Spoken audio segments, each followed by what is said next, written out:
Expect longer than usual waits at the TSA at airports this year. That is right. It seems like things are not going well over at the TSA, and it is a multifaceted problem. According to the New York Times, TSA wait times have indeed gotten much longer at airports around the United States, and we might as well get used to it. That's right, Tamara. Okay, so check this out. 2 reasons for why the TSA is moving much slower now.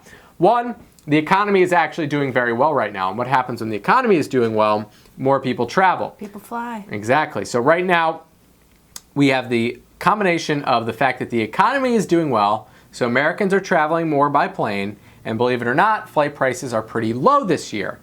On the other hand, the TSA is actually cutting employees. They have cut 5,800 screeners in the past year due to tighter budgets. And I personally don't have a problem with that.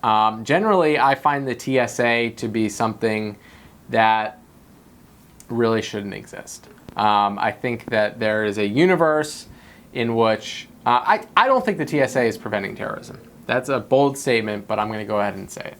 You don't think that they catch lots of things that shouldn't be going on a plane all the time? No, I don't.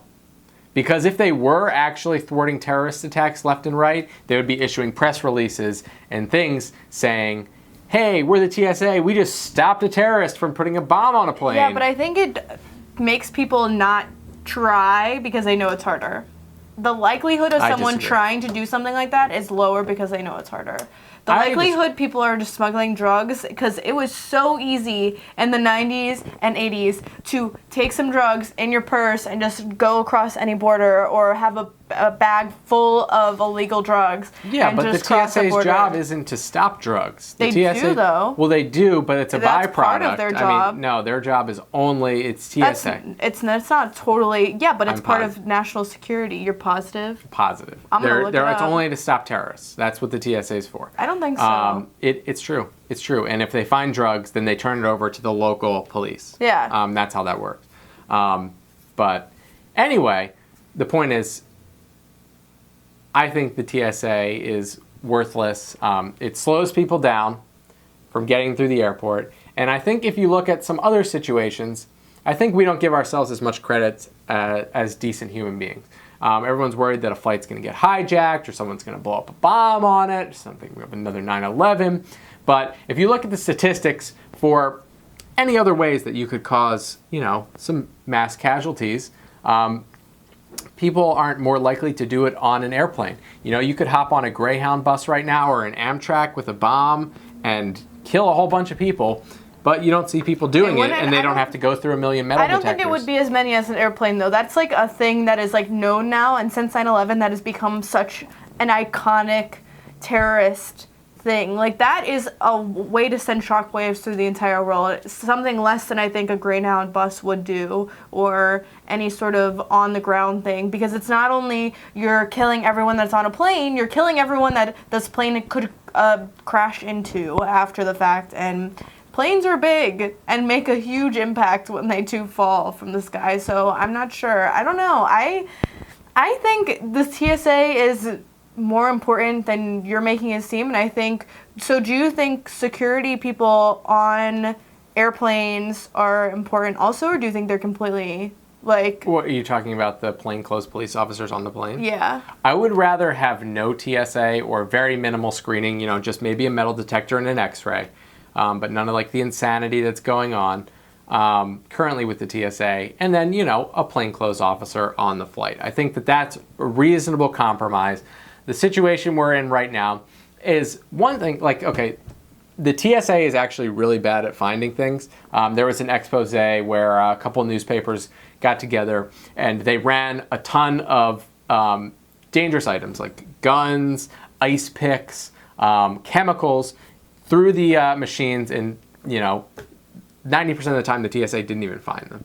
And that's been one of the biggest criticisms of the TSA, is despite the fact that they're there, they're highly ineffective. Now, you can make the argument that the TSA makes people feel safer, but I think we're kind of conditioned to think like airports are unsafe. And when you look at the statistics, overall, flying is insanely safe even if there was a terrorist attack, it's still safer to hop on an airplane with your 0.001% chance of a terrorist attack versus just getting in a car and driving to 7-Eleven. I think that it's different, though. If a terrorist attack happens on the airplane, that is going to be a nationwide or worldwide thing that is a damper on our national security, that's saying that these things can happen and that's an option for them to happen and that we're not protective enough to do these things. And I think that's bigger than a personal safety, which I think is the thing that you're kind of thinking about more. I'm thinking about a more nationwide, worldwide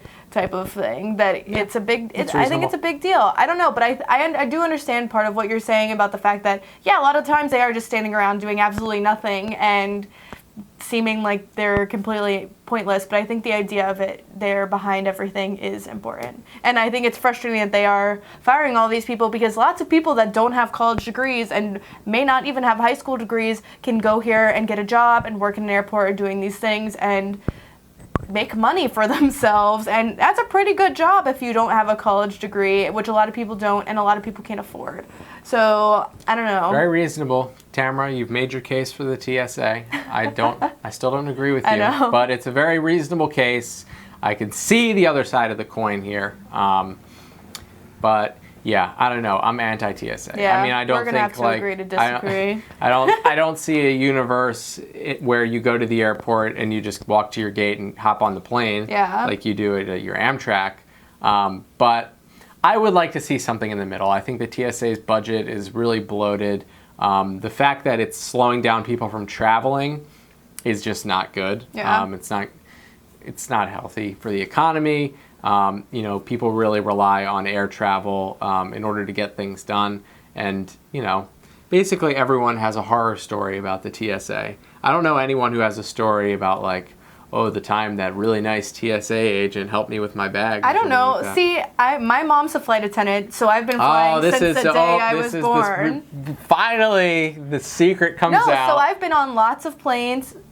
The TSA has nothing to do with my mom. No, but she may have a different relationship with them. She skips the line. I still have to go through security while she skips the line. And I don't know, I've flown on probably many more planes than the average person because I've been flying a lot since I was very young.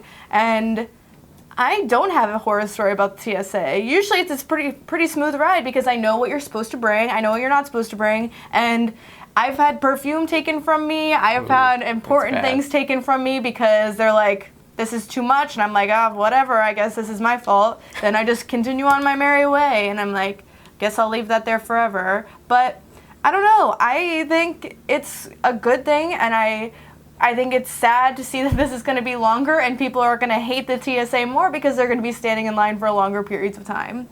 I don't know.